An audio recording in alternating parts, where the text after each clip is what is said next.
अभिजीत दीप के जनता की, युवाओं की, छात्रों की आवाज उठा रहे हैं या बहती गंगा में हाथ धो रहे हैं कि भाई मुद्दा गर्म है, प्रदर्शन करो, भीड़ जुटाओ और नेता बन जाओ।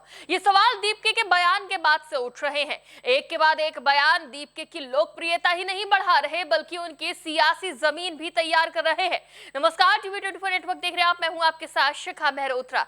3 दिन से दिल्ली के जंतर मंतर पर काकरोच जनता पार्टी का प्रदर्शन जारी है और अब हाल ही में अभिजीत दीपके का एक वीडियो सामने आया है जिसमें वो बता रहे हैं कि कैसे वो 3 दिन से प्रदर्शन स्थल पर टिके हुए हैं और उन्होंने इसका सारा श्रेय एक मुस्लिम भाई को दिया है। जिन चीजों का जिक्र दीपके ने किया उसको देखते हुए तो यही लगता है कि शुक्रिया अदा भी करना चाहिए। जब कोई आपकी मदद कर रहा हो तो उसका आभार व्यक्त करना चाहिए, लेकिन राजनीति नहीं करनी चाहिए। लेकिन शायद दीपके ने पूरा मन बना लिया है कि वो राजनीति में उतरेंगे और शायद भविष्य में वो चुनाव भी लड़े। जो उनकी बातों में अब साफ दिखाई दे रहा है कि दीपके अब सियासत की तरफ आगे बढ़ रहे हैं, किस तरह से वो जनता की भीड़ जुटा रहे हैं।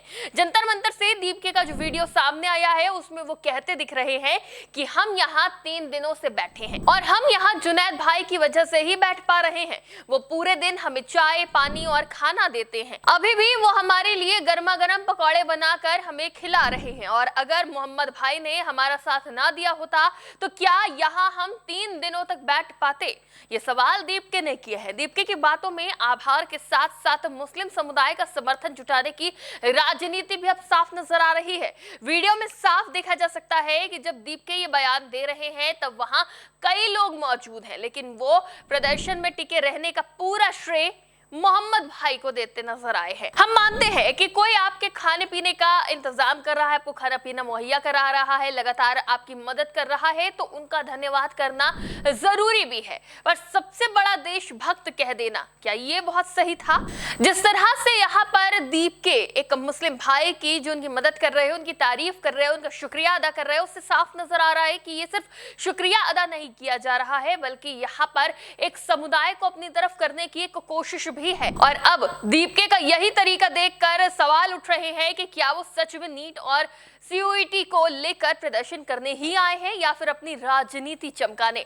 दीपके के कदम बता रहे हैं कि वो छात्र की आवाज उठाने आए थे पर उनकी मंजिल राजनीति की ओर बढ़ती नजर आ रही है। आज दीपके ने एक और अपील की जिसका असर भी अब साफ देखने को मिल रहा है। सीजेपी ने नीट पेपर लीक में सुसाइड करने वाले छात्रों को श्रद्धांजलि देने के लिए शाम 5:30 बजे प्रदर्शनकारियों से जंतर मंतर पर मोमबत्तियां लेकर आने की अपील की। उन्होंने वीडियो जारी करते हुए कहा कि हजारों लोग जंतर मंतर पर आ रहे हैं और ये प्रदर्शन धीरे धीरे मजबूत हो रहा है। पुलिस से डरने की कोई जरूरत नहीं है, वो हमारे साथ है। इससे पहले दीपके ने रविवार को कहा था कि जब किसान अपने अधिकारों की लड़ाई लड़ रहे थे तब छात्रों ने उनका साथ दिया था। अब छात्रों को किसानों की जरूरत है।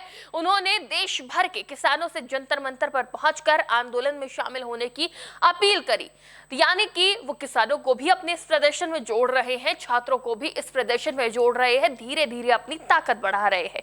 देश में पिछले 39 दिनों में नीट एग्जाम से जुड़े 16 छात्र छात्राएं सुसाइड कर चुके हैं।